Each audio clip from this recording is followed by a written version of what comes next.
Hi hello నమస్తే welcome to Varma class room. మరి Varma class room లో ఈ రోజు మనం 1857 ప్రజా తిరుగుబాటు అనంతర పరిణామాలు అనేటువంటి లెసన్ ని ఎక్స్ప్లెయిన్ చేసుకోబోతున్నాం. మరి లేటెందుకు స్టార్ట్ చేద్దాం.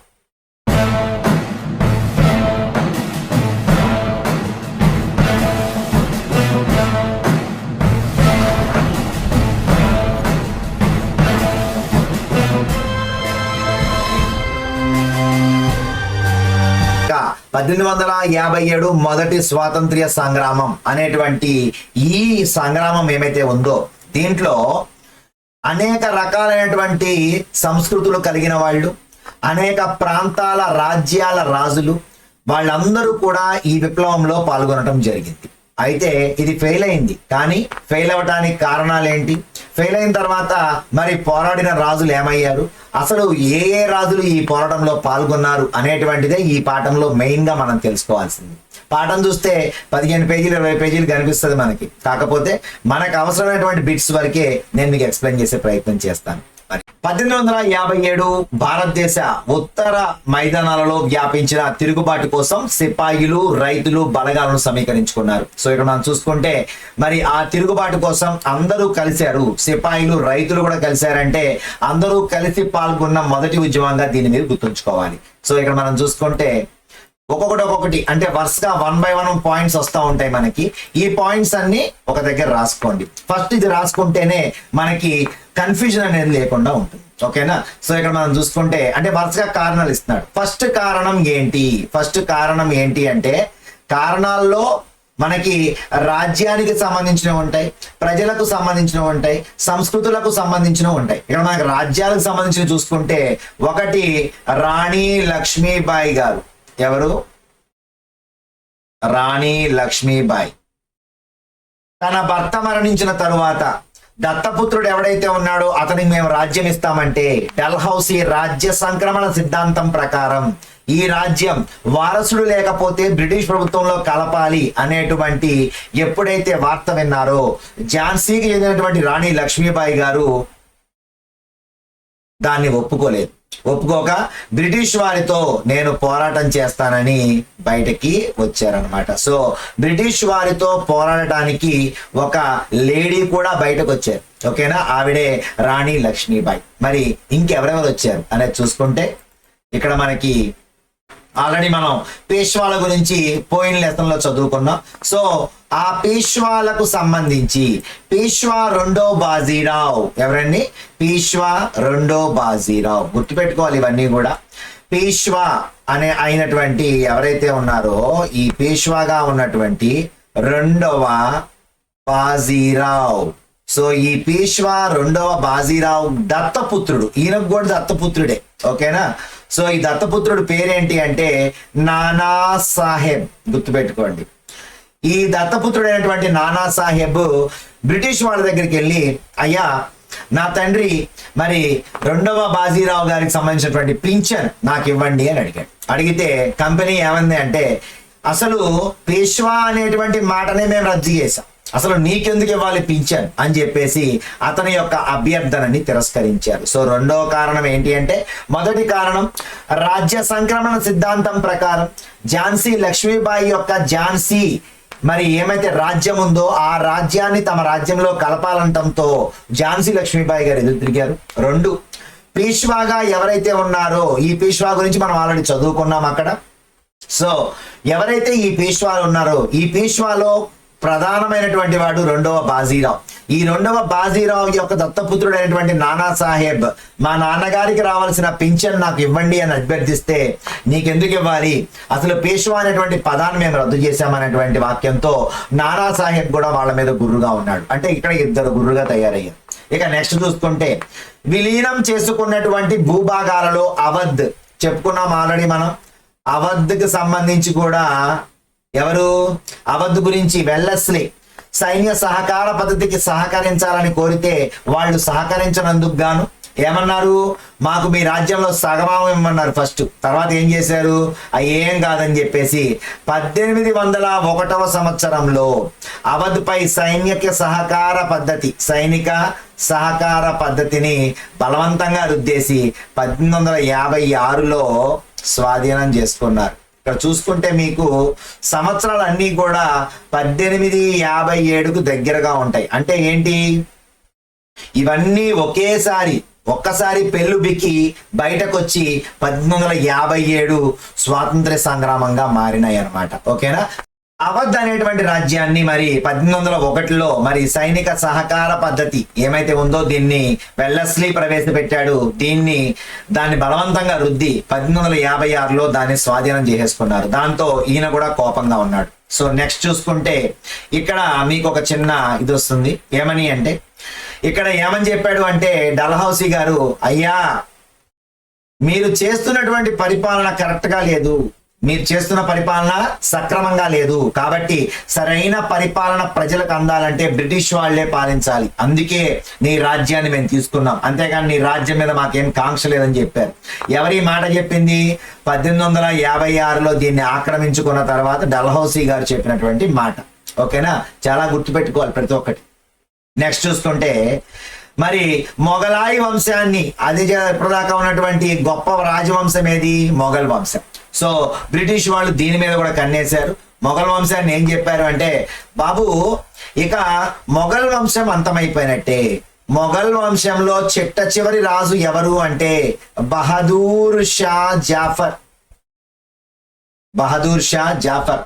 ఈయనే మేము ఒప్పుకుంటున్నటువంటి చివరి చక్రవర్తి. సో ఈయన తర్వాత ఇంకా ఎవ్వరూ ఢిల్లీ నుంచి పరిపాలించడం కానీ మొఘలాయి సామ్రాజ్యం పేరు చెప్పడం కానీ జరగదు. ఇక తర్వాత ఎవరైనా వాళ్ళ కొడుకులు కానీ ఎవరైనా ఉంటే వాళ్ళు యువరాజులుగా గుర్తిస్తాం, అంతమటికే గాని వాళ్ళని పిలుస్తాం, అంతమటికే గాని వాళ్ళకి ఎటువంటి అధికారం ఇవ్వము. అలాగే వాళ్ళ పరిపాలన కూడా ఇక ఢిల్లీ కోట నుంచి జరగదు. ఏది? ఆ ఢిల్లీ కోట అంటే ఎర్రకోట. ఈ ఎర్రకోట నుంచి జరగదు. వీళ్ళు ఎర్రకోట ఖాళీ చేసి ఢిల్లీలో ఎక్కడికైనా వేరే ప్లేస్కి వెళ్ళిపోవాలి అని చెప్పారు. మరి ఊరుకుంటారా?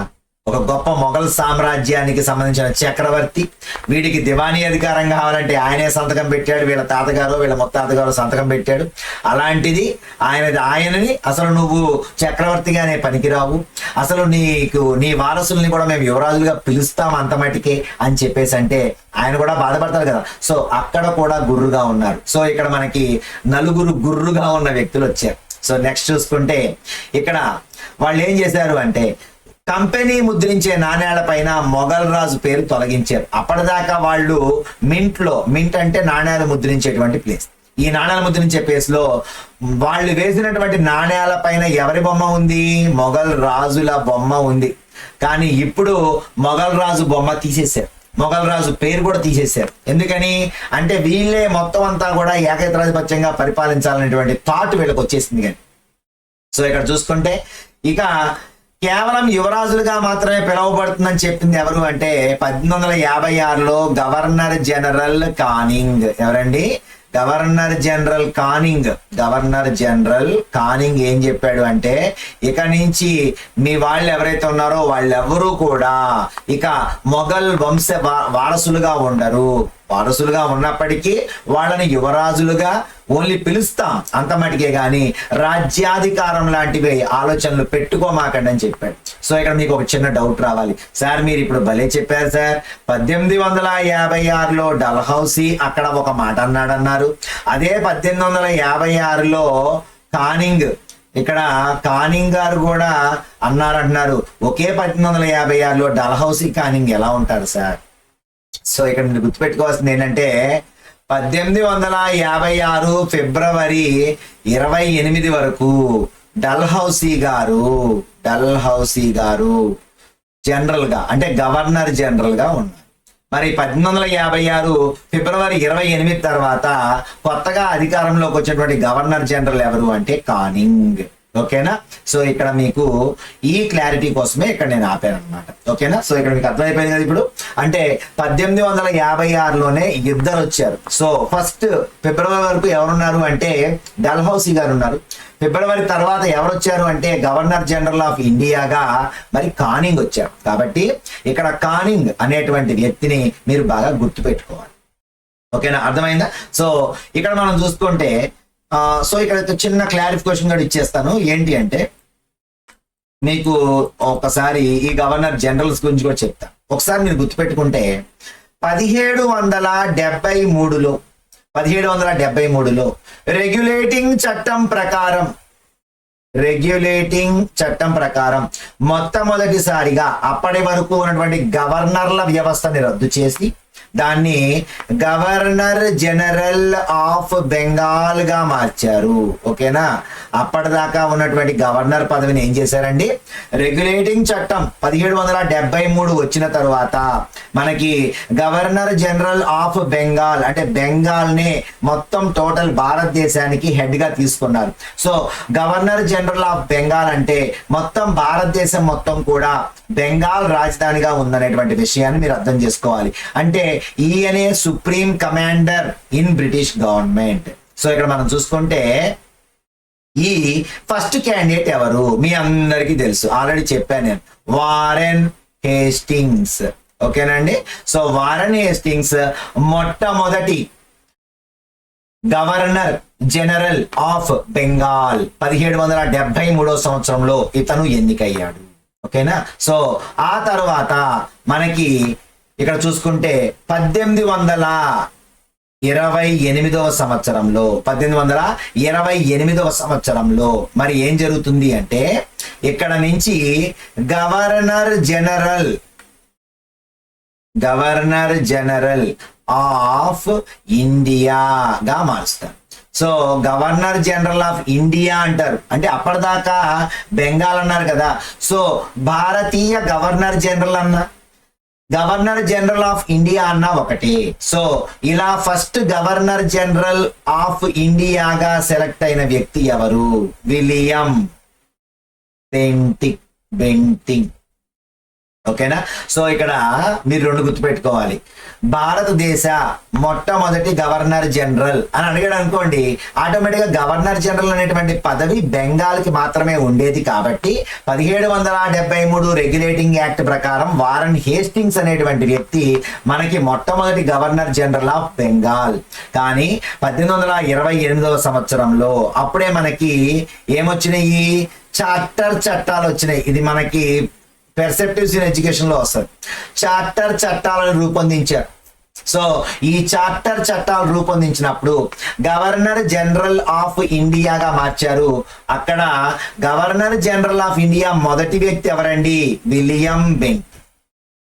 ఓకేనా, సో మరి గవర్నర్ జనరల్ ఆఫ్ ఇండియాలో చివరి వ్యక్తి ఎవరు, చివరివాడు ఎవరు ఇప్పుడే మనం చెప్పుకున్నాం ఇందాకే, కానింగ్.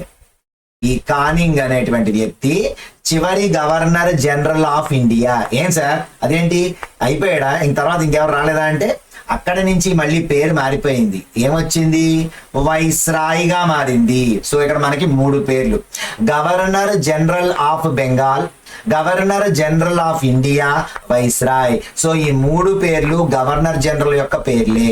కానీ గవర్నర్ జనరల్ అనేటువంటి పేరు ఎప్పుడు మారింది ఫస్ట్ అంటే 1773 రెగ్యులేటింగ్ యాక్ట్ ప్రకారం గవర్నర్ జనరల్ ఆఫ్ బెంగాల్ అయ్యింది.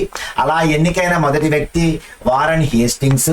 అలాగే 1828 సంవత్సరంలో గవర్నర్ జనరల్ ఆఫ్ ఇండియాగా మార్చారు దాన్ని. సో అప్పటి నుంచి చార్టర్ చట్టాలు వచ్చినాయి. సో అప్పుడు ఎవరు మనకి గవర్నర్ జనరల్ ఆఫ్ ఇండియాలో ఫస్ట్ ఎవరు అంటే విలియం బెంటింగ్. సో మరి గవర్నర్ జనరల్ ఆఫ్ ఇండియాలో చివరి వాళ్ళు ఎవరు సార్, కానింగ్.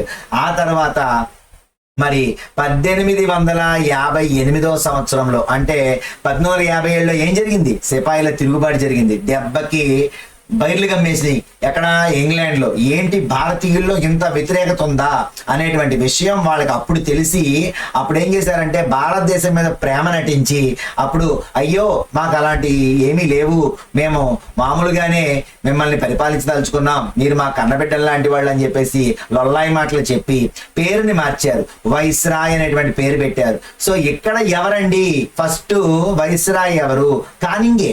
అంటే చివరివాడు వాడే, మొదటివాడు వాడే, గుర్తుపెట్టుకోండి. ఇక్కడ గవర్నర్ జనరల్ ఆఫ్ ఇండియాగా చివరివాడు కానింగే, మరి వైస్రాయ్గా ఫస్ట్ వాడు కూడా కానింగే. అంటే అక్కడ పదవి మారింది కానీ పదవీ కాలం అయిపోలా. పదవీ కాలం ఉండగానే అక్కడ యుద్ధం వచ్చింది. సో ఈ యుద్ధంలో బ్రిటిష్ వాళ్ళే జయించారు 58లో. బ్రిటిష్ లో ఉన్నటువంటి విక్టోరియా రాణి మరి వీళ్ళందరూ కూడా జోక్యం కలగజేసుకొని మరి బ్రిటిష్ ప్రభుత్వ చట్టం ప్రకారం చేసుకొని మరి భారత్ని మేమే ప్రత్యక్షంగా పరిపాలిస్తాము, ఇక నుంచి ఈస్ట్ ఇండియా కంపెనీ కాదు మిమ్మల్ని బ్రిటిషే పరిపాలిస్తుందని చెప్పేసి ఏదో పిచ్చి మాటలు చెప్పి అక్కడ పేరు మార్చారు. ఆ పేరే వైస్రాయ్. సో మొట్టమొదటి వైస్రాయ్ ఎవరు అంటే కూడా కానింగే. మరి చివరి వైస్రాయ్ ఎవరు? మౌంట్ బాటన్. ఓకేనమ్మా. సో ఈ విషయాలు కనుక మీరు గుర్తుపెట్టుకుంటే ఎక్కడ కన్ఫ్యూజ్ అవ్వరు. సో ఫస్ట్ 1773లో రెగ్యులేటింగ్ యాక్ట్ ప్రకారం గవర్నర్ జనరల్ ఆఫ్ బెంగాల్ ఎవరు అంటే వారన్ హేస్టింగ్స్. తర్వాత 1828 సంవత్సరంలో గవర్నర్ జనరల్ ఆఫ్ ఇండియా వచ్చారు. అతను ఎవరు అంటే విలియం బెంటింగ్. అలాగే అతని తర్వాత చాలా మంది పనిచేశారు, డల్హౌసీ కానీ వీళ్ళందరూ వరుసగా పనిచేసుకుంటూ వచ్చారు. చివరివాడు ఎవరు అంటే చివరివాడు కానింగ్. అయితే ఆ టైంలోనే మనకి ఏం జరిగింది అంటే 1857 సిపాయిలు తిరుగుబాటు జరిగింది. మరి జరిగిన తర్వాత వాళ్ళు వైస్రాయ్గా దాని పేరు మార్చి మొదటి వైస్రాయ్గా ఎవరు నియమించారంటే కానింగ్నే నియమించారు. మరి చివరి వైస్రాయ్ అంటే భారతదేశం నుంచి వెళ్ళిపోయే ముందు చివరి వైస్రాయ్ ఎవరు అంటే మౌంట్ బాటన్. అందుకనే మీకు ఫస్ట్ లెసన్ లో ఎలా, ఎప్పుడు, ఎక్కడ అనేటువంటి దాంట్లో భారతదేశ చరిత్ర బ్రిటిష్ అధికారైనటువంటి వారన్ హేస్టింగ్స్ తో మొదలై మౌంట్ బాటన్ తో అంతమవుతుంది అని చెప్పేసి ఇస్తాడు. ఆ లైన్ లో ఉన్నటువంటి అర్థం ఏంటి అంటే ఇది. ఓకేనా. సో ఇక్కడ మీకు క్లియర్ గా అర్థమైంది అనుకుంటున్నాను. సో మనం కథలోకి వెళ్ళిపోతాం. సో ఇక్కడ మనం ఆల్రెడీ మనం చెప్పుకున్నటువంటి స్టోరీ ప్రకారం చూసుకుంటే ఇక్కడ మనకి వరుసగా ఒకళ్ళు తగులుకుంటూ వచ్చారు. దాంట్లో మొదటి వాళ్ళు ఎవరు అంటే ఝాన్సీ లక్ష్మీబాయి, రెండో వాళ్ళు ఎవరు అంటే పేష్వా రెండో బాజీరావు దత్తపుత్రుడైనటువంటి నానాసాహెబ్, మూడో వాళ్ళు ఎవరు అంటే అవధ్ రాజు. అతన్ని ఏం చేశారు అంటే అతని రాజ్యాన్ని 1856లో స్వాధీనం చేసుకోవడం జరిగింది. ఈ లోపల మరి మొఘల్స్ మీద కూడా వాళ్ళు సీతకన్ను వేశారు. మొఘల్స్ లో ఉన్నటువంటి ఎవరైతే నెక్స్ట్ జనరేషన్ వారసులు ఉన్నారో వాళ్ళని యువరాజులుగా మాత్రమే పిలుస్తాం, వాళ్ళకి ఎటువంటి అధికారాలు లేవన్నారు. అలాగే నాణ్యాల మీద కూడా వాళ్ళ పేరు తొలగించారు. దాంతో మొఘలు కూడా వీళ్ళ మీద గుర్రుగా ఉన్నారు. సో ఇదంతా జరుగుతూ ఉంటే ఏం జరిగింది అనేది చూసుకుంటే ఇక్కడ రైతులు సిపాయిలు అంటే రెండవ కారణం. ఇప్పటి వరకు మనం చెప్పుకున్నది రాజుల గురించి చెప్పుకున్నాం. మరి ఇప్పుడు రెండవ కారణం ఎవరు అంటే రైతులు సిపాయిలు. వీళ్ళు ఎలా 1857 సిపాయిలు తిరుగుబాటుకి కారణమయ్యారనేది చూసుకుంటే ఇక్కడ ఒకసారి సముద్రాన్ని దాటితే తమ మతాన్ని కులాన్ని కోల్పోతామని భావించే ఉండేవాళ్ళు. ఒకప్పుడు సముద్రాన్ని దాటితే హిందుత్వం అత్యంత ప్రబలంగా ఉండేటువంటి భారతదేశంలో సముద్రయానం చేయడం తప్పు, సముద్రయానం చేసి వేరే దేశానికి వెళ్ళడం కూడా తప్పు. అయితే ఇలా సముద్రయానం చేస్తే మతాన్ని కులాన్ని కోల్పోతామనేటువంటి ఒక మూఢనమ్మకం ఆ టైంలో ఉండేది. అలాంటి టైంలో 1824 సంవత్సరంలో కొంతమంది సైనికులను కంపెనీ తరఫున పోరాడడానికి బర్మాకు వెళ్ళమని అప్పుడు భూమార్గం ద్వారా వెళ్ళడానికి అంగీకరించారు, కానీ సముద్ర మార్గం ద్వారా వెళ్ళడానికి నిరాకరించారు. అయితే మన వాళ్ళు ఏమన్నారు అంటే అయ్యా మేము బర్మా వెళ్తాం మీ తరపున, అంటే మీ దగ్గర ఉద్యోగం చేస్తున్నాం కాబట్టి మాకు వెళ్ళాలి తప్పదు, కానీ మేము భూమార్గం గుండా వెళ్తాం కానీ సముద్ర మార్గం గుండా మమ్మల్ని పంపించద్దు అన్నారు. అయితే అక్కడ కూడా బ్రిటిష్ వాళ్ళు చేసిన తప్పేంటి అంటే ఎవరైనా కొత్త వ్యక్తి కంపెనీలో చేరాలంటే సముద్ర మార్గంలో వెళ్ళడానికి అంగీకరించాలని 1856లో ఓ చట్టాన్ని తెచ్చారు. చూసుకోండి, ప్రతి ఒక్కటి 1856లోనే జరుగుతున్నాయి, అవునా? సో ఈ 1856లో కంపెనీ ఇచ్చిన చట్టం కూడా మరి సిపాయిలకి కోపాన్ని తెప్పించింది. సో ఇది ఒకటే జరిగిందా అని చూసుకుంటే ఇంకా ఏం జరిగింది, ఇక్కడ గ్రామీణ కుటుంబాల నేపథ్యం కలిగిన వాళ్ళు అయితే చెప్పుకున్నాం కదా, వాళ్ళు ఎవరిని ఎక్కువగా తీసుకున్నారు, అప్పట్లో రైతులని ఎక్కువగా తీసుకున్నారు సిపాయిల కింద. సో మరి ఎప్పుడైతే ఈ సిపాయిల్ని నువ్వు అలా మాకు పనిచేయవు నువ్వు వెళ్ళిపో అన్నారు అనుకోండి, అప్పుడు గ్రామీణ రైతు కుటుంబాల ఎవరైతే నేపథ్యం ఉందో వాళ్ళందరూ కూడా కోపగించుకుంటారు కదా, అరే మా అబ్బాయి వెళ్ళాడరా, అక్కడికి వెళ్తే వాళ్ళు సముద్రం మీద వెళ్తేనే ఉద్యోగం ఇస్తామన్నారు అని చెప్పేసి వాళ్ళు కోపాన్ని పెంచుకుంటారు కదా. సో ఆ రకంగా రైతుల్లో సిపాయిల్లో కూడా మరి ఇక్కడ ఆగ్రహం అనేటువంటిది కనిపించింది అని చెప్తున్నారు. సో నెక్స్ట్ చూసుకుంటే ఇక్కడ సంస్కరణలు అంటే ఏంటి, ఇక్కడ బెంటిక్ మనం చెప్పుకున్నాం. ఈ బెంటింగ్ ఏం చేశాడు అంటే సతీ సహగమనాన్ని నిషేధించటం, అలాగే డల్హౌసీ వితంతు వివాహాలను ప్రోత్సహిస్తూ చట్టాలను చేశారు. అక్కడ వచ్చినటువంటి గవర్నర్ జనరల్ ఆఫ్ ఇండియాగా వచ్చినటువంటి విలియం బెంటింగ్ ఏం చేశాడు అంటే మరి ఆయన సతీ సహగమనం, సతీ ఆచారం తెలుసు మీ అందరికీ. భర్త చనిపోతే భార్య కూడా అదే మంటల్లో దూకి ఆత్మహత్య చేసుకోవటం. అలాగే వితంతు వివాహం, భర్త చనిపోతే భార్య పెళ్లి చేసుకునేది కాదు, తెల్ల చీర కట్టుకొని ఒక మూలన కూర్చోబెట్టేవాళ్ళు, ముండమోపి అని చెప్పి ఎవరిని ఎదురు రాకుండా, అలాగే ఎవరికి ఎదురు రాకుండా ఇంట్లోనే ఒక మూలన కూర్చొని తన జీవితం అంతా అలా వెళ్ళబుచ్చేది అనమాట. సో ఇలాంటి టైంలో వితంతు వివాహం చేసుకోవచ్చు అనేటువంటి దాన్ని, వితంతు పునర్వివాహ చట్టాన్ని మరి డల్హౌసీ తీసుకురావడం జరిగింది. సో ఇవి భారతీయ సమాజంలో ఉన్నటువంటి సంస్కృతుల్ని దెబ్బతీసేవిగా భావించి అక్కడ ఉన్నటువంటి వాళ్ళందరూ కూడా కోపగించుకోవటం మొదలుపెట్టారు. అయితే ఇంకా జరిగింది. భారతదేశం సాధారణంగా మరి మన దగ్గర ఉన్నటువంటి భాష ఏంటి అంటే రకరకాల భాషలు ఉన్నాయి కానీ ఆంగ్లం లేదు. కానీ వీళ్ళు ఆంగ్ల భాషను తీసుకొచ్చారు. ఎందుకని? వాళ్ళకి అర్థం అవడం కోసం. అర్థమైందా? సో 1830 తర్వాత క్రైస్తవ మిషనరీలకు భూములను ఆస్తులను కేటాయించి వాటి కార్యకలాపాలను నిర్వర్తించడానికి అనుమతించారు. ఏం చేశారు? 1830లో వీళ్ళు ఏం చెప్పారు అంటే మిషనరీ స్కూల్స్, అంటే ఇంగ్లీషు బోధించడానికి, క్రైస్తవాన్ని వ్యాప్తి చేయడానికి మిషనరీ స్కూల్స్ ని, వాటికి భూములు కేటాయించారు, ఆస్తుల్ని కేటాయించారు, వాటి యొక్క కార్యకలాపాలను చేసుకోవడానికి వాటికి అనుమతులు ఇచ్చేశారు. మరి 1850లో ఇంకో చట్టం కూడా చేశారు. ఇది కూడా కోపం తెప్పించేది. ఏంటది? ఎవరైతే క్రిస్టియానిటీలోకి మారతారో వాళ్ళకి పూర్వీకుల ఆస్తులు ఏమైతే ఉన్నాయో వాటిని వంశపారంపర్యంగా ఇస్తారు. అంటే వాళ్ళ తాత ఆస్తి వాడు తీసుకోవాలంటే క్రైస్తవంలోకి మారాలి. వాడు మారలేదు అనుకోండి, వాడి పూర్వీకుల ఆస్తిలో కొంత బ్రిటిష్ వాళ్ళు లాగేసుకుని మిగిలింది మాత్రమే విడికిస్తారు. సో మరి ఎంత అన్యాయం ఇది. సో ఇలా చేసేసరికి బ్రిటిష్ వాళ్ళు తమ మతాన్ని, మత విశ్వాసాలని నాశనం చేస్తున్నటువంటి ఆలోచన వాళ్ళకి రావటం జరిగింది. సో ఈ రకంగా ప్రజలు కూడా వ్యతిరేకంగా అవటం జరిగింది అనమాట. సో నెక్స్ట్ చూసుకుంటే ఇప్పటికి మనకు ముగ్గురయ్యారు. ఒకటి రాజుల గురించి చెప్పుకున్నాం, 2 సిపాయిలు రైతుల గురించి చెప్పుకున్నాం, 3 సమాజం గురించి చెప్పుకున్నాం. ఇక ప్రజల దృష్టిలో బ్రిటిష్ పాలన. సో ఇక్కడ మనం చూసుకుంటే ఇక్కడ మహారాష్ట్రలో ఒక బ్రాహ్మణుడు విష్ణు భట్ గాడ్సే రాసిన మజా ప్రవాస్. ఏంటమ్మా? విష్ణు భట్ గాడ్సే రాసినటువంటిది ఏంటి అంటే మజా ప్రవాస్ అనేటువంటిది ఒకటి రాశాడు ఇతను. ఏంటి మజా ప్రవాస్ లో ఏం రాశాడు అంటే అసలు వీళ్ళు ఏమేమి చేసి హిందుత్వంగా ఉన్నటువంటి ఈ భారతదేశాన్ని క్రిస్టియానిటీ వైపు పరుగులు తీయించారనేటువంటిది ఇక్కడ రాశాడు. ఇక్కడ హిందూ ముస్లిం మతాలను రూపుమాపాలనే ఉద్దేశంతో బ్రిటిష్ వాళ్ళు 84 నియమాలు పెట్టారు. మొత్తం ఎన్ని నియమాలు పెట్టారు? 84 రూల్స్ పెట్టారు.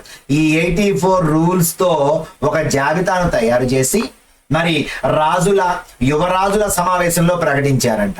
మరి అయితే వాళ్ళ మతాన్ని రక్షించుకోవడానికి చేసే తిరుగుబాటు తేదీని కూడా నిర్ణయించారని, మేరట్లో సైనిక శిబిరం నుంచి మిగిలిన సైనిక శిబిరాలకు కూడా రహస్య సమాచారాన్ని చేరవేశారని చెప్పారు.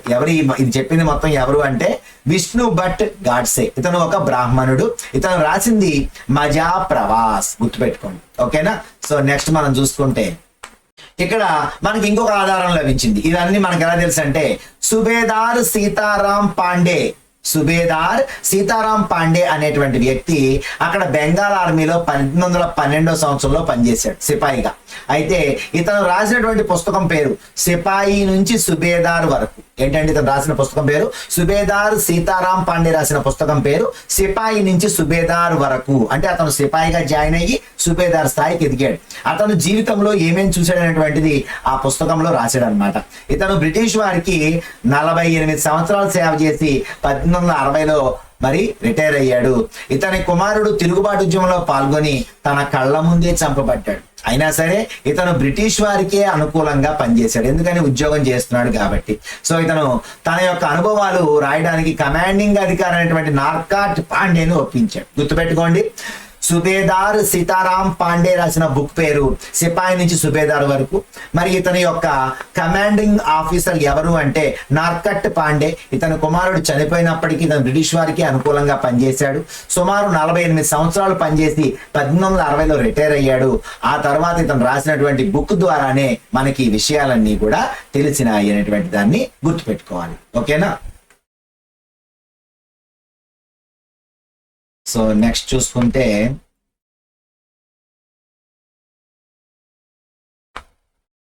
ఇక్కడ మనకి కొన్ని విషయాలు ఇచ్చారు. ఏంటి అంటే అవధ్ను ఆక్రమించుకోవడంతో సిపాయిల్లో ఆగ్రహ జ్వాలలు రగిలాయి. అలాగే దానికోసమే కాచుకొని ఉన్న కొంతమంది వ్యక్తులు తమందరినీ క్రైస్తవ మతంలోకి మార్చాలనే లక్ష్యంతోనే ఈ తూటాలను ప్రవేశపెట్టింది. అప్పట్లో రాయల్ ఎన్ఫీల్డ్ తుపాకుల్ని కొత్తగా ప్రవేశపెట్టారు. దానికి మరి ఆ తోటాలు ఏమైతే ఉన్నాయో వాటిని వెనకాల కొరకాలన్నమాట. ఆ కొరికే తోటాలు ఏమైతే ఉన్నాయో ఇవి గొట్టంలోంచి ఫాస్ట్ గా ముందుకెళ్ళడానికి వాటికి కొవ్వు పూసేవాళ్ళు. యాక్చువల్గా ఆ కొవ్వు పంది కొవ్వు ఆవు కొవ్వు అనేటువంటి డౌట్, అంటే అది నిజమా కాదనేటువంటి తెలియదు. కానీ హిందూ ముస్లింలు వీళ్ళందరూ కూడా ఏం మాట్లాడుకున్నారంటే, అరే వీళ్ళు ఆవు కొవ్వు పంది కొవ్వులో పూసిన తోటాలు మనకి ఇస్తున్నారు, అవి మనం కొరకడం వలన మనం అపవిత్రం అయిపోతాం, అసలు సముద్రం దాటితేనే మతాన్ని అలాగే కులాన్ని కోల్పోతాం అనేటువంటి మూఢనమ్మకాల్లో ఉన్నటువంటి హిందువులు ఎవరైతే ఉన్నారో వీళ్ళు ఆ టైంలో ఆవు కొవ్వు పంది కొవ్వు పంది అనేటువంటిది ముస్లింలకి అసహ్యమైన జంతువు. అసలు వాళ్ళు దాని పేరుని తీసుకురారు. అందుకే చూడండి సువర్కే బచ్చే అంటారు, పందినా కొడక అని తిడతారు వాళ్ళు. ఓకేనా, ఉర్దూలో.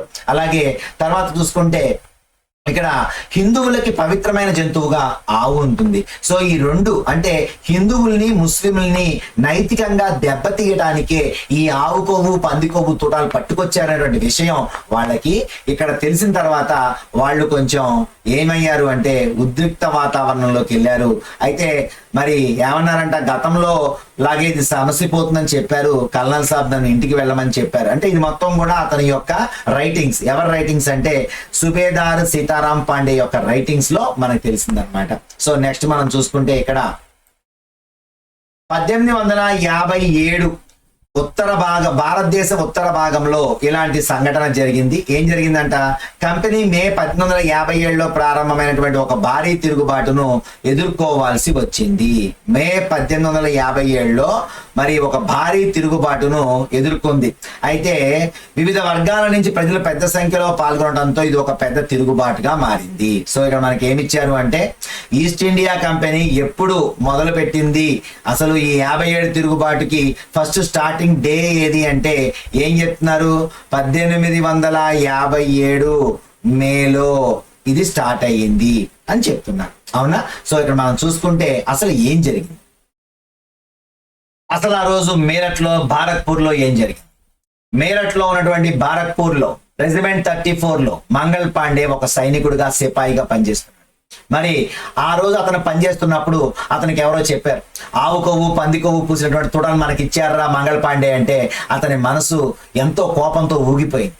అతను బయటకు వచ్చి పిచ్చి పిచ్చిగా అరుస్తూ తన దగ్గర ఉన్నటువంటి గన్లో బుల్లెట్లను లోడ్ చేసి, ఎందుకురా మీ బ్రిటిష్ వాళ్ళు మా భారతదేశానికి వచ్చారు, ఎందుకు మా సంస్కృతిని నాశనం చేస్తున్నారని కోపంతో మారో ఫిరంగీకో అని నినాదాలు ఇస్తూ మరి పిచ్చి పిచ్చిగా మొత్తం గుండ్రంగా తిరుగుతూ ఉన్నాడు. అప్పుడే అక్కడ వచ్చినటువంటి ఎవరైతే జేమ్స్ హ్యూజెన్ అలాగే హెన్రీ బాగ్ అనేటువంటి ఇద్దరు సైనికాధికారులు ఎవరైతే ఉన్నారో వీళ్ళిద్దరూ అతన్ని బూటు కాళ్ళతో తన్నారు, కింద పడేసి కొట్టి ఏంట్రా అరుస్తున్నావు అని చెప్పేసి అతన్ని బెదిరించారు.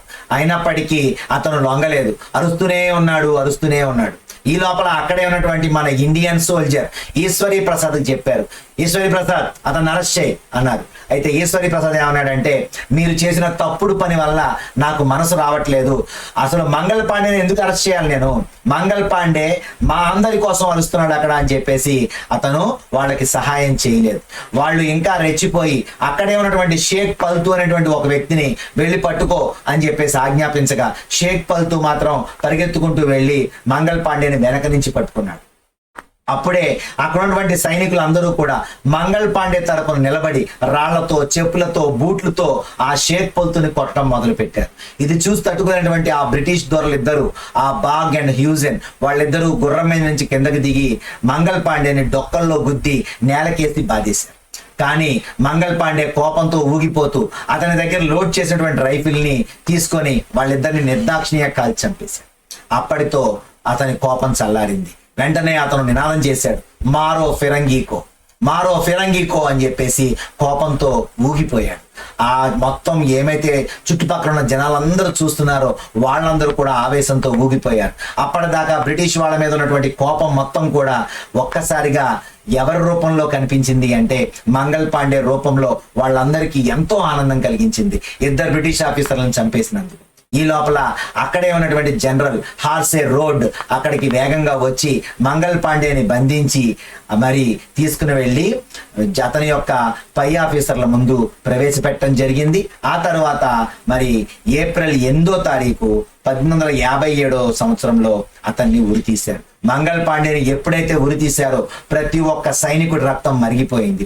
మా కోసం పనిచేసిన సైనికుడు, ఈ రోజు వరకు మాతో ఉన్న సైనికుడు, అయ్యో అతను చనిపోయాడే, అతన్ని ఉరి తీశారనేటువంటి కోపంతో వాళ్ళందరూ కూడా ఒక్కసారిగా రోడ్ల మీదకు వచ్చి కనిపించిన ఆఫీసర్ని కనిపించినట్టుగా ప్రతి రెజిమెంట్ లో కూడా అందరూ ఏం చేశారు అంటే నిర్దాక్షిణ్యంగా బ్రిటిష్ వాళ్ళని చంపేశారు.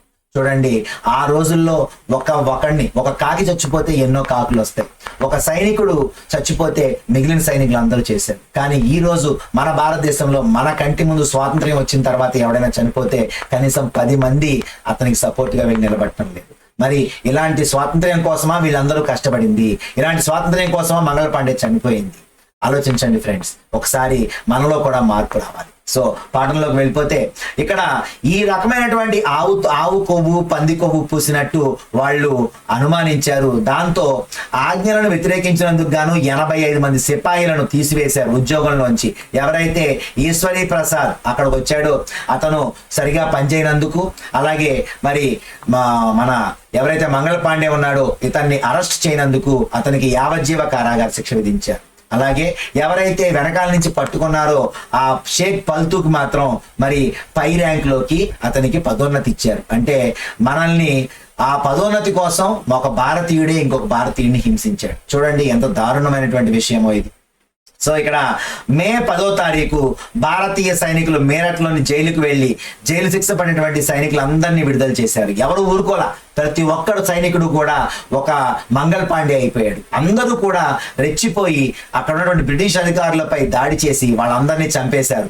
వాళ్ళ ఇళ్ళు ఆస్తులు తగలబెట్టి ఫిరంగీలపై యుద్ధాన్ని ప్రకటించారు. అదే అతని యొక్క నినాదం, మారో ఫిరంగీకో అనేటువంటిది. ఎవరి నినాదం అంటే స్వర్గీయ మంగల్ పాండే గారి నినాదం. సో ఇక్కడ మనం చూసుకుంటే బ్రిటిష్ వారికి బదులుగా భారతదేశాన్ని ఎవరు పాలించాలనేటువంటి ఒక ఆలోచన వచ్చింది అప్పుడు వాళ్ళకి. ఎవరిని పాలించాలి? అయ్యో బ్రిటిష్ వాళ్ళు గనక మనల్ని ఇప్పుడు ఎదిరించాలంటే మనకు ఒక మగవాడు కావాలి, ఒక గొప్పవాడు కావాలి. ఎవడు అనుకుంటే వాళ్ళకి గుర్తొచ్చింది మొఘల్ చక్రవర్తి బహదూర్ షా జాఫర్ గుర్తొచ్చాడు. ఈయన ఒక్కడైతేనే మనకి హెల్ప్ చేయగలుగుతాడు. ఎందుకంటే చుట్టుపక్కల ఉన్న సువిశాల సామ్రాజ్యం అంతా కూడా మొఘల్ సామ్రాజ్యం కిందే ఉంది కాబట్టి ఎలాగైనా మనకి హెల్ప్ చేస్తాడని చెప్పేసి అప్పుడే వాళ్ళు మే 10వ తారీఖు మీరట్లో బయలుదేరి తెల్లవారుజామున ఢిల్లీ చేరుకోవడానికి రాత్రంతా ప్రయాణించారు. అంటే వాళ్ళలో వచ్చిన కోపం చూడండి. అంటే ఆ రాత్రంతా ప్రయాణించి వెళ్ళిపోయారు బహదూర్ షా జాఫర్ దగ్గరికి. అయితే బహదూర్ షా జాఫర్ దగ్గరికి వెళ్తే సైనికులు విజయోత్సాహంతో బాద్షాను కలవడానికి ఎర్రకోట చుట్టూ గుమిగూడారు. రాజా మీరే మాకు దిక్కు, ఎలాగైనా ఈ బ్రిటిష్ వాళ్ళని తరిమి కొట్టాలని చెప్పేసి అనుకున్నారు. అయితే మరి శక్తివంతమైనటువంటి బ్రిటిష్ సామ్రాజ్యానికి ఎదురు నిలబెట్టడానికి మరి ఒప్పుకోలా. మొఘల్ చక్రవర్తి అయినప్పటికీ అతనికి కూడా భయం వేసింది. ఎందుకని ఆల్రెడీ అక్కడ కానింగ్ చెప్పాడు ఏమని, నెక్స్ట్ నుంచి వచ్చేటువంటి వాళ్ళు ఎవరు కూడా మొఘల్ వారసులు కారు, వాళ్ళు ఓన్లీ యువరాజులుగానే పిలువబడతారు కానీ వాడికి ఎటువంటి హక్కు ఉండదని చెప్పి కూడా వాళ్ళకి ఆల్రెడీ అల్టిమేటం జారీ చేశారు. సో దీంతో భయపడాడు. కానీ మరి పట్టు వదలక బలవంతంగా రాజభవనంలోకి ప్రవేశించి బహదూర్ షా జాఫర్ను తమ నాయకుడిగా ప్రకటించారు. అయ్యా మీ వెనకాల మేముంటాం, మా ముందు మీరుండి నడిపించండి, మేము మీకోసం ప్రాణాలు ఇస్తామని చెప్పేసి వాళ్ళందరూ ఆయనకు ధైర్యాన్ని నూరిపోసి మరి బహదూర్ షా జాఫర్ని ఒప్పించారు. ఒప్పిస్తే మరి బహదూర్ షా జాఫరు మరి ఆయన ఆల్రెడీ అంతకు ముందే మరి చక్రవర్తి కాబట్టి ఆయనకు కూడా కొంత ధైర్యం వచ్చింది. దాంతో పాపం ఏం చేశాడు, అప్పటికే వయసు అయిపోయింది. కాకపోతే బహదూర్ షా జాఫర్ ఏం చేశాడు అంటే భారతీయ రాష్ట్రాల సమైక్యను ఏర్పాటు చేసి బ్రిటిష్ వారితో పోరాడదామని చెప్పేసి పాపం అక్కడ ఉన్నటువంటి రాజులందరికీ లెటర్స్ రాశాడు. పాపం ఈ లెటర్స్ రాయటమే ఆయనకి చిక్కులను తీసుకొచ్చింది. ఈ లోపల చూసుకుంటే ఇక్కడ మనకి బ్రిటిష్ అంటే మొఘల్ రాజవంశం విశాల భూభాగాన్ని పరిపాలించింది కాబట్టి చాలా మంది సామంతులు అధిపతులు కూడా వాళ్ళ కిందే ఉంటారు. కాబట్టి బ్రిటిష్ సామ్రాజ్య విస్తరణకు భయపడి మొఘల్ చక్రవర్తి తిరిగి అధికారంలోకి వస్తే చక్రవర్తి నీడలో తాము కూడా భూభాగాలను పరిపాలించవచ్చని భావించారు. మరి బ్రిటిష్ వాళ్ళు అందరూ పోతారు కదా, నిజంగా ఈ ఉద్యమంలో కనుక మనం సక్సెస్ అయితే బ్రిటిష్ వాళ్ళు వెళ్ళిపోతారు. కాబట్టి మొఘల్ చక్రవర్తి పరిపాలనలో హ్యాపీగా ఉండొచ్చు అని చెప్పేసి ఆయన కింద ఉన్న రాజులు కూడా హ్యాపీగానే ఉన్నారు. అయితే బ్రిటిష్ వాళ్ళు ఇలా వాళ్ళందరూ ఎదురు తిరుగుతారని ఊహించరు. సో ఇక్కడ తూటాల వల్ల వచ్చిన సమస్య అయిపోయిందని అనుకున్నారు, కానీ తిరుగుబాటుదారులను సమర్థిస్తూ బహదూర్ షా జాఫర్ తీసుకున్న ఈ నిర్ణయం ఏమైంది అంటే మంచి నాటకీయంగా మారి ఇక్కడ నుంచి అసలైన స్టోరీ స్టార్ట్ అయింది. ఏం జరిగింది? బహదూర్ షా జాఫర్ ఇచ్చినటువంటి ధైర్యంతో ఒక్కొక్కళ్ళు బయటకు వచ్చి వాళ్ళకు వాళ్లే ఆ రాజ్యంలో ఉన్న బ్రిటిష్ వాళ్ళందరినీ చంపేసి వాళ్ళకు వాళ్లే రాజులుగా ప్రకటించుకోవడం మొదలు పెట్టారు. సో ఎవరు మొదలు పెట్టారు అనేది చూసుకుంటే ఇక్కడ ఎవరైతే దివంగత పీష్వా రెండవ బాజీరావు దత్తపుత్రుడు నానాసాహెబ్ ఉన్నాడో ఈయన సాయుధ బలగాలను సమీకరించి కాన్పూర్ లో బ్రిటిష్ దళాలను అక్కడి నుంచి వెళ్ళగొట్టి తనను తాను పేష్వాగా ప్రకటించుకున్నాడు. నువ్వేంట్రా నాకు పింఛనిచ్చేది, నన్ను నేనే పేష్వాగా ప్రకటించుకుంటున్నా, ఇక నుంచి నేను ఈ ప్రాంతానికి పేష్వా కాన్పూర్ కి, నువ్వేం చేస్తావా అని చెప్పేసి అతను ధైర్యంగా ఎదురు తిరిగాడు. అయితే అలాగే చక్రవర్తి బహదూర్ షా జాఫర్ అజమాయిషీలో పనిచేసే గవర్నర్ గా తనను తాను ప్రకటించుకున్నాడు. నేను బహదూర్ షా జాఫర్ గారికి గవర్నర్ గా ఉంటాను, సో కాబట్టి ఆయన ఆధీనంలో నేను పనిచేస్తాను, ఈ కాన్పూర్ కి నేను పేష్వా అని చెప్పేసి ఆయన కానీ ప్రకటించేసుకున్నాడు. సో అంటే ధైర్యం వచ్చింది ఒక్కరికి. సో నెక్స్ట్ చూసుకుంటే లక్నోలో పదవీచ్యుతులైనటువంటి నవాబ్ వాజిద్ ఆలీషా కుమారుడు బిర్జిస్ ఖాదర్ కూడా నవాబ్ గా ప్రకటించుకున్నాడు. ఇక్కడ మనకి లక్నో రెండు వచ్చినాయి, మనకి ఒకటి కాన్పూర్ వచ్చింది. అక్కడ ఎవరు ప్రకటించుకున్నారు అంటే నానాసాహెబ్ ప్రకటించుకున్నాడు పేష్వాగా. అతను ఏమన్నాడు అంటే బహదూర్ షా జాఫర్ యొక్క గవర్నర్ గా నేను ఉంటానని చెప్పాడు. అలాగే రెండో వ్యక్తి ఎవరు అంటే లక్నోలో, కాన్పూర్ తర్వాత లక్నో చూసుకుంటే నవాబ్ వాజిద్ ఆలీషా కుమారుడు ఎవరైతే బిర్జిస్ ఖాదర్ ఉన్నాడో ఇతను నవాబ్ గా ప్రకటించుకున్నాడు, నేను ఇక్కడ నవాబ్ని, ఓకేనా అని చెప్పి ఇతను కూడా బహదూర్ షా జాఫర్ యొక్క ఆధిపత్యాన్ని అంగీకరించాడు. మరి ఇతని తల్లి బేగం హజరత్ మహల్, ఈవిడ బ్రిటిష్ వ్యతిరేకంగా ఏమైతే తిరుగుబాటు జరిగిందో దాంట్లో చురుకైన పాత్ర పోషించారు, అంటే లేడీస్ కూడా బయటకు వచ్చారు అన్నమాట. సో అలాగే ఝాన్సీలో మనం చెప్పుకున్నాం కదా, ఝాన్సీలో రాణి లక్ష్మీబాయి తిరుగుబాటు సిపాయిలను కూడగట్టుకొని ఆవిడ కూడా ఏం చేసింది అంటే సిపాయిల మీద తిరుగుబడింది, అంటే యుద్ధం చేయడానికి రెడీ అయిపోయింది అనమాట. సో ఇలా ఏ ప్రాంతానికి ఆ ప్రాంతంలో మరి అందరూ ఇచ్చేస్తున్నప్పుడు నానాసాహెబ్ మరి లేడీ కదా, అందుకని నానాసాహెబ్ జనరల్ ఎవరంటే తాంతియో తోపే, ఈ తాంతియో తోపేని నానాసాహెబ్ పంపించాడు. పాపం ఝాన్సీలో లక్ష్మీబాయి ఒంటరిగా ఉంది, తనకి మన హెల్ప్ అవసరం అని చెప్పేసి, అంటే ఒక రాజుకు ఒక రాజు హెల్ప్ కూడా చేసుకుంటున్నారు చూడండి, అంటే బ్రిటిష్ వాడు వెళ్ళిపోవటమే ఇక్కడ ముఖ్య కర్తవ్యంగా భావించారు వాళ్ళు. సో తాంతియో తోపేని పంపించాడు, ఈ తాంతియో తోపేతో కలిసి బ్రిటిష్ వారితో పోరాడింది. ఇక నెక్స్ట్ చూసుకుంటే మధ్యప్రదేశ్, మనం ఇప్పుడు 3 చెప్పుకున్నాం ఏంటంటే, ఒకటి కాన్పూర్, 2 లక్నో, 3 ఏది అంటే మధ్యప్రదేశ్ లోని మాండ్లా, సో అలాగే ఝాన్సీ. సో ఇక్కడ మధ్యప్రదేశ్ లో మాండ్లాలో ఉన్నటువంటి రామ్గఢ్ చెందినటువంటి రాణి అవంతిబాయి కూడా తమ రాజ్యాన్ని స్వాధీనం చేసుకున్న బ్రిటిష్ వారితో 4000 సైన్యాన్ని తీసుకొచ్చి వాళ్ళతో కూడా పోరాటం మొదలుపెట్టింది. అంటే ఎవరికి వారు ఎవరి ప్రాంతాల్లో వాళ్ళు యుద్ధాలు చేయడం మొదలు పెట్టారు. ఇంకా చూసుకుంటే అవధ్ ప్రాంతంలో కూడా చెప్పుకున్నాం కదా, అవధ్ను ఆక్రమించిందని, అవధ్ ప్రాంతంలో కూడా ప్రజా తిరుగుబాటు విస్తృతంగా మారింది. అలాగే 1857 ఆగస్టు 6 లెఫ్టినెంట్ కల్నల్ టైట్లర్ తన కమాండర్ ఇన్ చీఫ్ పంపిన టెలిగ్రామ్ లో వాళ్ళ యొక్క భయం బయటకు అనిపించింది మనకి. వాళ్ళు ఏమన్నాడంటే చూడండి, మనకు వ్యతిరేకంగా ఉన్న వారి సంఖ్య, వారి నిరంతర పోరాటం చూసి మన వారు భయభ్రాంతులు అవుతున్నారు, ప్రతి గ్రామం మనల్ని వ్యతిరేకిస్తుంది, జమీందారులు కూడా మనకు వ్యతిరేకంగా తిరగబడ్డారనేటువంటి విషయాన్ని అతను అక్కడ వాళ్ళకి తెలియజేసినటువంటి విషయం చూసుకుంటే వాళ్ళందరూ భయపడ్డారనేటువంటి విషయం మనకు అర్థమవుతుంది. ఓకేనా? సో నెక్స్ట్ ఇంకా ఎవరు తిరుగుబడ్డారు? ఫైజాబాద్ కు చెందినటువంటి మౌల్వీ అహ్మదుల్లా షా, ఇతను ఏం చెప్పాడు అంటే జోస్యం చెప్పాడు. ఏమని? మన వేణుస్వామి లాగా ఏం చెప్పాడంట, ఫైజాబాద్ కు చెందినటువంటి మౌల్వీ అహ్మదుల్లా షా బ్రిటిష్ పాలన త్వరలో అంతమైపోద్ది చూస్తున్నానని చెప్పాడంట. అలాగే ఇక్కడ మనం చూసుకుంటే బరేలీకి చెందినటువంటి బక్త్ ఖాన్ అనే సైనికుడు ఢిల్లీకి చేరిన సమర యోధులందరికీ కూడా నాయకత్వం వహించాడు. ఓకేనా? అలాగే ఇతను తిరుగుబాటులో ఒక కీలకమైన సైనికుడిగా ఎదిగాడు. బీహార్ చెందిన మాజీ జమీందార్ కున్వర్ సింగ్, వీర్ కున్వర్ సింగ్ అని పిలుస్తారు ఇతన్ని, బీహార్ చెందినటువంటి వ్యక్తి. ఇతను కూడా సిపాయిలతో కలిసి బ్రిటిష్ వారితో చాలా నెలలు పోరాడారు. అంటే ఎవరి ప్రాంతంలో వాళ్ళు ఎవరి ఐడెంటిటీని వాళ్ళు కోల్పోకుండా ఉండటం కోసం బ్రిటిష్ వాళ్ళతో నెలల తరబడి పోరాటాన్ని సాగిస్తూనే ఉన్నారు. ఓకేనా? సో ఏం జరిగింది? సో మెల్లగా ఇవన్నీ కూడా 1857 సెప్టెంబర్లో ఢిల్లీని తిరుగుబాటుదారుల నుంచి స్వాధీనం చేసుకుంది. వాళ్ళ దగ్గర ఫిరంగులు గన్స్ ఉన్నాయి, మన దగ్గర కత్తులు ఉన్నాయి. సో మొత్తానికైతే ఈ 57 తిరుగుబాటులో పాల్గొన్న వాళ్ళందరినీ కూడా ఒక్కొక్కరిని ఏరిపారేసింది. చూద్దాం ఎవరిని ఏరిపారేసిందో. 1857 సెప్టెంబర్లో ఢిల్లీని తిరుగుబాటుదారుల నుంచి మళ్ళీ వాళ్ళ వశం చేసేసుకుంది. ఎర్రకోటలో వాళ్ళు పాగా వేశారు, మళ్ళీ వాళ్ళందరినీ బయటికి తోలేసి ఆ కోటని స్వాధీనం చేసేసుకుంది.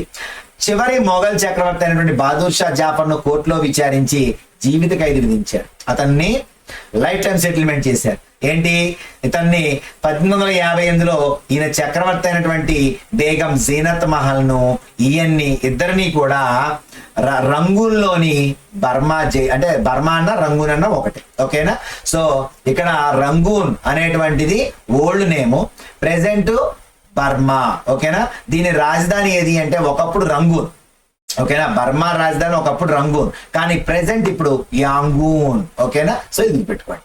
నెక్స్ట్, బహదూర్ షా జాఫర్ రంగూన్ జైల్లో మరి 1862లో చనిపోయాడు. అంటే ఒక 5 సంవత్సరాల తర్వాత ఇతను చనిపోయాడు అనమాట. ఇక్కడ మనం చూసుకుంటే ఎవరు ఫస్ట్ దెబ్బతిన్నది అంటే ఇతనే కదా లెటర్లు రాసింది, కాబట్టి ఇతన్నే వేసారు ఫస్ట్. బహదూర్ షా జాఫర్ ని, ఆయన భార్య జీనత్ మహల్ ని ఇద్దరిని కూడా జైల్లో నిర్బంధించారు. 5 ఏళ్ల తర్వాత బహదూర్ షా జాఫర్ చనిపోయాడు. ఇక తర్వాత ఢిల్లీ క్లోజ్ అయిపోయింది. నెక్స్ట్ ఎవరు వరుసగా అనమాట. ఇక తర్వాత కాన్పూర్, లక్నో కదా.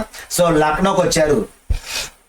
మరి 1858 మార్చిలో లక్నోను స్వాధీనం చేసేసుకున్నారు. అలాగే రాణి లక్ష్మీబాయిని జూన్ 1858లో ఓడించి చంపేశారు. అలాగే రాణి అవంతిబాయి చెప్పుకున్నాం కదా, మధ్యప్రదేశ్ లో ఉన్నటువంటి రాణి అవంతిబాయిని కూడా ఏం చేశారు అంటే ఇలాంటి పరిస్థితి ఎదురైంది ఆవిడికి కూడా. ఆ తర్వాత మరి ఇక్కడ బ్రిటిష్ సేనలు కేరీలో విజయం సాధించి ఆమెను చుట్టుముట్టినప్పుడు మరణాన్ని స్వీకరించాలని ఆమె భావించారు. మరి మొత్తానికి ఆవిడ కూడా ఆవిడే చనిపోవడం జరిగింది. మరి తాంతియో తోపే ఎవరైతే ఝాన్సీ లక్ష్మీబాయికి సేవ చేశాడో ఆయన మధ్య భారతంలో అడవుల్లోకి వెళ్ళిపోయాడు. గిరిజన రైతు నాయకుల యొక్క సహాయంతో గెరిల్లా యుద్ధాన్ని కొనసాగించాడు.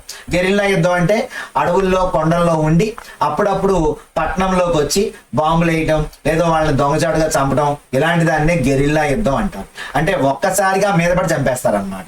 సో అంటే టైం ఇవ్వడం, యుద్ధం చేసుకుందాం రా అని పిలుపు చెప్పడం, ఒక ప్లేస్ చూసుకుని కొట్టుకోవడం, ఇలాంటివి ఏముండవు. ఒక్కసారిగా దాడి చేసి చంపేస్తుంటారు. దీన్నే గెరిల్లా యుద్ధం అంటారు. సో ఇతన్ని పట్టుకొని విచారించి ఏప్రిల్ 1859లో చంపారు. ఎవరైతే ఎదురుదిరిగారో, ఎవరైతే వీళ్ళని మరి కాదని చెప్పారో వాళ్ళందరినీ కూడా వరుసపెట్టి చంపుకుంటూ వెళ్ళిపోయారు. ఆ రకంగా ఈ ఉద్యమాన్ని వాళ్ళు నీరుగార్చడం జరిగింది. మరి నీరు గార్చాక ఏం చేశారు, తిరుగుబాటుదారులు ఎవరైతే ఉన్నారో మాకు లొంగిపోతే మేము ఎటువంటి చర్యలు తీసుకోమని చెప్పి అబద్ధాలు చెప్పారు. ఎప్పుడైతే వాళ్ళకి లొంగిపోతారో అప్పుడు వాళ్ళందరినీ విచారించి ఉరి తీశారు, ఓకేనా. సో ఈ రకంగా మొత్తం ఉన్నటువంటి విప్లవకారులందరినీ కూడా చంపేశారు. ఆ తర్వాత ఏం చేశారు, వాళ్ళకి బుద్ధి వచ్చింది, అయ్యో మనం ఇలా చేస్తే మనం తొందరగా వెళ్ళిపోతామని భయం వేసింది. మరి భారతదేశంలో ఉన్న సంపద ఇంకా దోచుకోలేదే, మనం ఇంకా చాలా ఉంది కదా అని భయం వేసి వాళ్ళు ఏం చేశారంటే 1858వ సంవత్సరంలో బ్రిటిష్ పార్లమెంట్ ఒక కొత్త చట్టం తీసింది, చెప్పాం కదా. సో ఆ చట్టం ప్రకారం ఏం చెప్పారు అంటే ఈస్ట్ ఇండియా కంపెనీ అధికారాలను బ్రిటిష్ ప్రభుత్వానికి బదిలీ చేసింది. అంటే ఈస్ట్ ఇండియా కంపెనీ ఎటువంటి పరిస్థితుల్లో మిమ్మల్ని పరిపాలించదు, మిమ్మల్ని పరిపాలించేది ఎవరు అంటే బ్రిటిష్ ప్రభుత్వాన్ని ఎవరు పరిపాలిస్తున్నారో ఆ రాణి గారే మిమ్మల్ని కూడా పరిపాలిస్తారని చెప్పేసి మాటలు చెప్పి మరి ఏం చేశారు, బ్రిటిష్ మంత్రివర్గంలో ఒక మంత్రిని భారతదేశ వ్యవహారాల మంత్రిగా ఒక పరిపాలనా శాఖ కేటాయించి భారతదేశ పరిపాలనకు బాధ్యుడిని చేసి అతనికి సలహాలు ఇవ్వడానికి ఒక కార్యవర్గాన్ని ఏర్పాటు చేశారు. మరి ఆ తర్వాత దాన్నే ఇండియా కౌన్సిల్ అంటే 1858 ఇండియా కౌన్సిల్ ఎప్పుడు ఏర్పడింది, 1858వ సంవత్సరంలో ఏర్పడింది.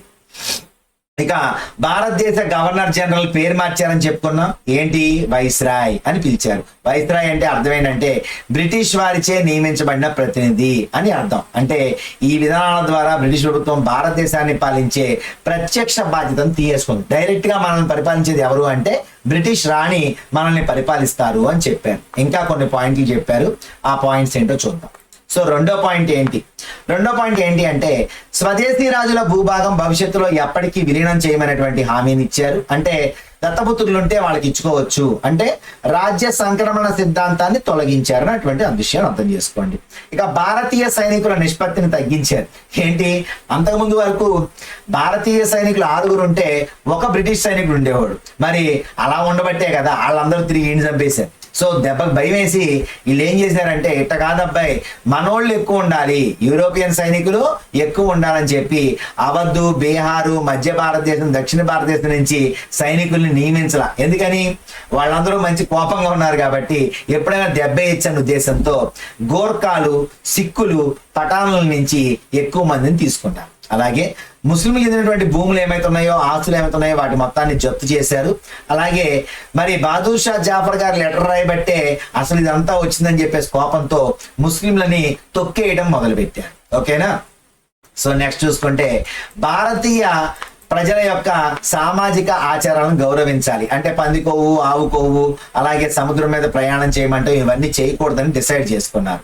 అలాగే భూస్వాములు, జమీందారులను సంరక్షించడానికి, భూములపై వారికి హక్కులను కల్పించడానికి విధానాలు రూపొందించబడ్డాయి. అంటే 1857 తర్వాత అప్పటి వరకు అసలు మనకి ఛాన్స్ లేదు, కానీ కొంతవరకు ఛాన్స్ ఎప్పుడు వచ్చింది అంటే 1857 సిపాయిల తిరుగుబాటు తర్వాతే మనకు వచ్చిందన్న విషయాన్ని మీరు గుర్తుంచుకోవాలి. ఓకేనా. సో నెక్స్ట్ చూసుకుంటే ఇక్కడ కొన్ని తిరుగుబాట్లు జరిగినాయి దానికంటే ముందు. అదేంటనేది ఇక్కడ ఇచ్చాడు, ఒకసారి చూడండి. 1857 తిరుగుబాటు కంటే ముందు 1817లో ఒడిశాలో కుర్దాలో తిరుగుబాటు జరిగింది. సో కుర్దా తిరుగుబాటు ఎప్పుడు జరిగింది? 1817. ఎక్కడ ఉంది ఈ కుర్దా? ఒడిశా. ఓకేనా. సో ఒడిశాలో ఉన్నటువంటి కుర్దాలో 1817లో ఒక తిరుగుబాటు జరిగింది. ఏంటి ఆ తిరుగుబాటు అనేది చూసుకుంటే, ఇక్కడ ఒడిశా ఆగ్నేయ భాగంలో 16వ శతాబ్దంలో ఏర్పడినటువంటి చిన్న రాజ్యం కుర్దా. ఈ కుర్దాలో ఏమేమి ఉన్నాయంట? 105 కోటలు ఉన్నాయి, 65 పెద్ద గ్రామాలు ఉన్నాయి, 1109 చిన్న గ్రామాలు ఉన్నాయి. అయితే అక్కడ ఉన్నటువంటి రాజు ఎవరు? రాజా బీర కిషోర్ దేవ్.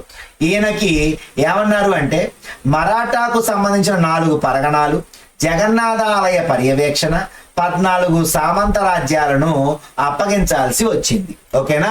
మరాఠాకు వీళ్ళు ఏం చేయాలి? మరాఠా తెలుసు మీ అందరికి. మరాఠాలు కూడా ఎప్పటి నుంచో ఎవరి మీద కన్నేశారు? ఢిల్లీ సుల్తాన్ మీద కన్నేశారు. వీళ్ళు యుద్ధాల్లో ఓడిపోవడం వలన పేష్వాన్ని నియమించుకోవడం, ఈ స్టోరీ అంతా 3rd లెసన్ లో జరిగింది. ఓకేనా. ప్రతి పాఠం కూడా లింక్ ఉంటుంది, ఆ విషయాన్ని మర్చిపోకండి.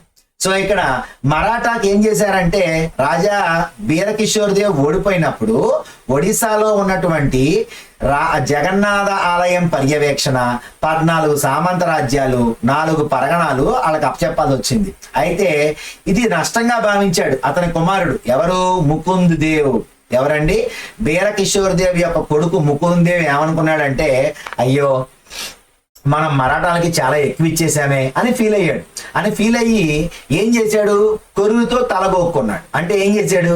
బ్రిటిష్ వాళ్ళని సంప్రదించాడు. వెళ్ళి ఏమన్నాడంటే, అయ్యా మీకు మరాఠాలకి గొడవ జరుగుతుంది కదా, అందుకని మీరు కొంచెం నాకు హెల్ప్ చేస్తే నేను వాళ్ళని ఓడించి మంచిగా నేను నాకు తీసుకుంటా అన్నాడు. అంటే వీళ్ళకి అప్పటిదాకా ఓహో కుర్దాలో ఇన్నున్నాయి, అలాగే ఈ కుర్దా రాజ్యంలో మరి బోల్డని గ్రామాలు ఉన్నాయి, అలాగే చిన్న గ్రామాలు 1109 ఉన్నాయి, 105 కోట్లు ఉన్నాయి విషయం వాళ్ళకి తెలియదు. సో ఇప్పుడు వాళ్ళకి తెలిసిపోయింది. దాంతో వాళ్ళు ఏమన్నారు అంటే, 1803లో ఒడిశాను ఆక్రమించిన తర్వాత అతనికి సహాయం చేయడానికి బ్రిటిష్ వారు మొగ్గు చూపల. ఎందుకని? వాళ్ళ కన్ను వీళ్ళ మీద పడింది కాబట్టి.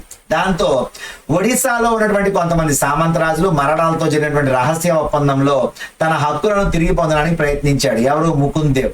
అయితే బ్రిటిష్ వారు అతన్ని తొలగించి అతని భూభాగాలను కలుపుకోవడానికి దారి తీసింది. అర్థమైందా? అసలు ముకుంద్ దేవ్ వెళ్ళి బ్రిటిష్ వాళ్ళని కలవటమే పెద్ద తప్పు. దెబ్బకి ముకుంద్ దేవుని పక్కన పెట్టేసి అసలు మొత్తం మాకే కావాలని మొదలు పెట్టారు. ఎవరు? బ్రిటిష్ వారు. సో ఇప్పుడు ఏం చేశారంటే, నాయన మేము మొత్తం ఇచ్చి నేనేం చేయనని చెప్పి పూరి జగన్నాథ ఆలయ నిర్వహణకు హక్కులను ఎవరికి ఇచ్చారంట? మరి ముకుంద్ దేవుకి ఇచ్చారు. సరే అవి ఉంచుకోలే, ఏడవ మాకు అని చెప్పేసి ఆ కాసుని ఇచ్చేసి మొత్తం అంతా మేము తీయేసుకుంటాం అన్నారు. అలాగే జమీందారీ ఆదాయంలో 10 వంతును కూడా మంజూరు చేశారు. పూరి టెంపుల్ ఏమైతుందో దాని యొక్క నిర్వహణ హక్కునిచ్చారు. అలాగే 10% జమీందారీ ఆదాయం కూడా ఇచ్చి ఇవి దానిలో నీకు ఇంకా అని చెప్పారు.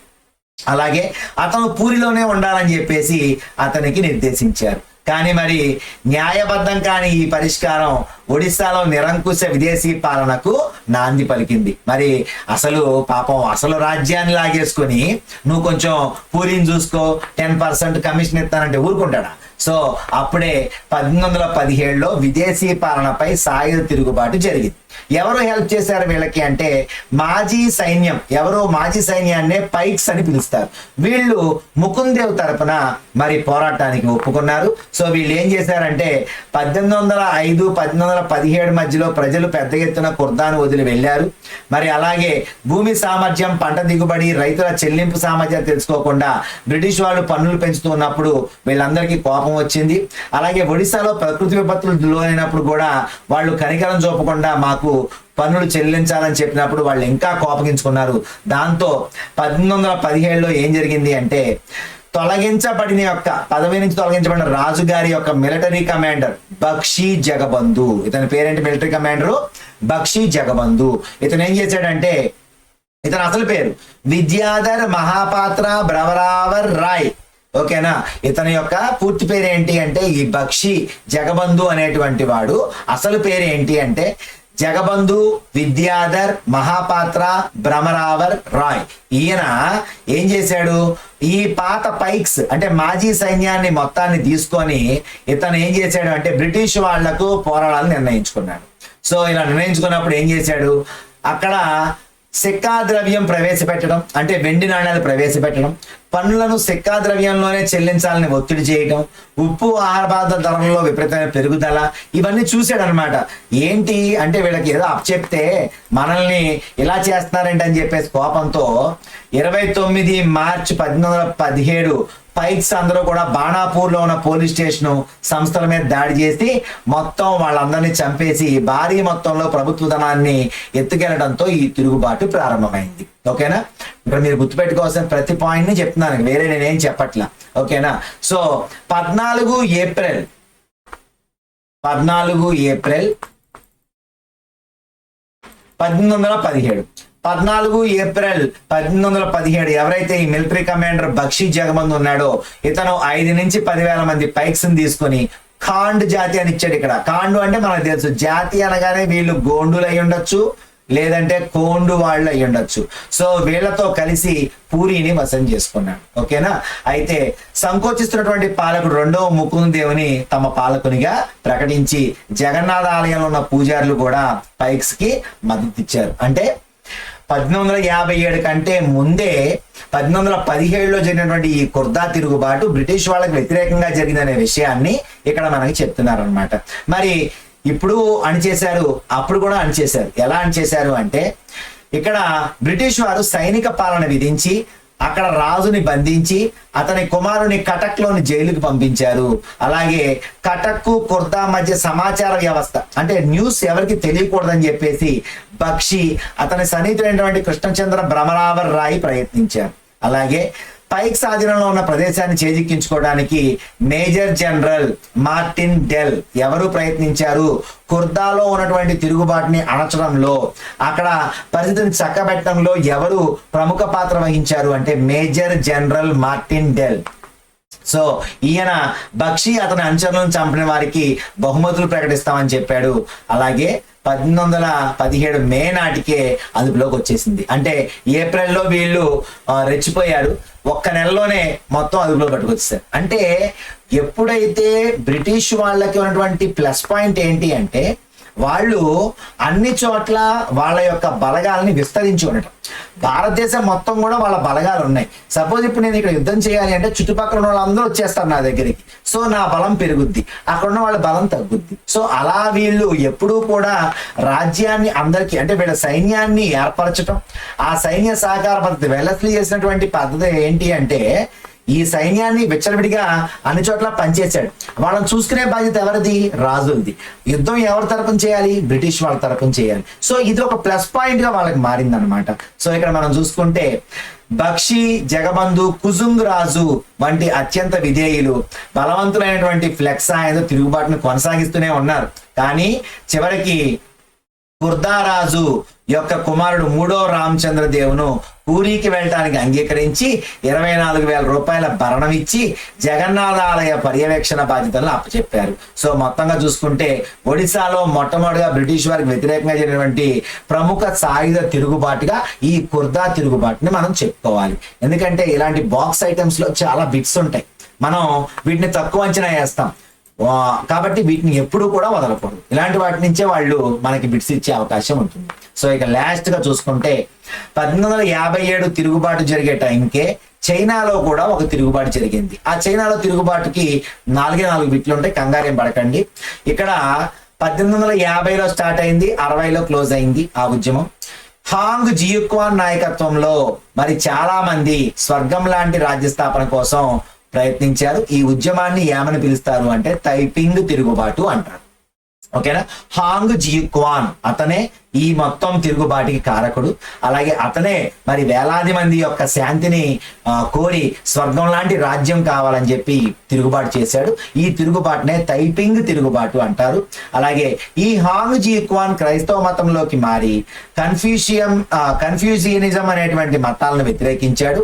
క్రైస్తవ మతాన్ని ఆచరిస్తూ స్వంత ఆస్తులు లేకుండా, సామాజిక అసమానతలు లేని, స్త్రీ పురుష భేదాలు లేని, నల్లమందు, పొగాకు, మద్యం, జోదం, వ్యభిచారం, బానిసత్వాన్ని నిషేధించేటువంటి రాజ్యం కావాలని తైపింగ్ తిరుగుబాటుదారులు కోరుకున్నారు. అయితే చైనాలో కార్యకలాపాలు నిర్వహిస్తున్న బ్రిటిష్, ఫ్రెంచ్ సాయుధ దళాలు క్వింగ్ వంశస్థులైనటువంటి చక్రవర్తికి ఈ తైపింగ్ తిరుగుబాటును అణిచివేసేందుకు సహాయం చేశాయి. అయితే ఇక్కడ చేసినటువంటి వ్యక్తి ఎవరు అంటే హాంగ్ జియుక్వాన్.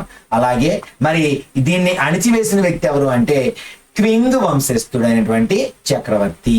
సో వీళ్ళకి హెల్ప్ చేసింది ఎవరు అంటే బ్రిటిష్ వాళ్ళు, ఫ్రెంచ్ వాళ్ళు హెల్ప్ చేసి ఈ యొక్క పోరాటం తైపింగ్ తిరుగుబాటు ఏమైతే ఉందో దీన్ని అణిచివేశారు. సో ఇది మొత్తం ఈ పాఠంలో ఉన్నటువంటి important points and important bits. మరి ఈ లెసన్ మీకు అర్థమైందని భావిస్తాను. మరి లైక్ చేయండి, షేర్ చేయండి, సబ్స్క్రైబ్ చేయండి వర్మ క్లాస్ రూమ్కి. మరిన్ని వీడియోస్తో మళ్ళీ మేము ముందుకు వస్తాం.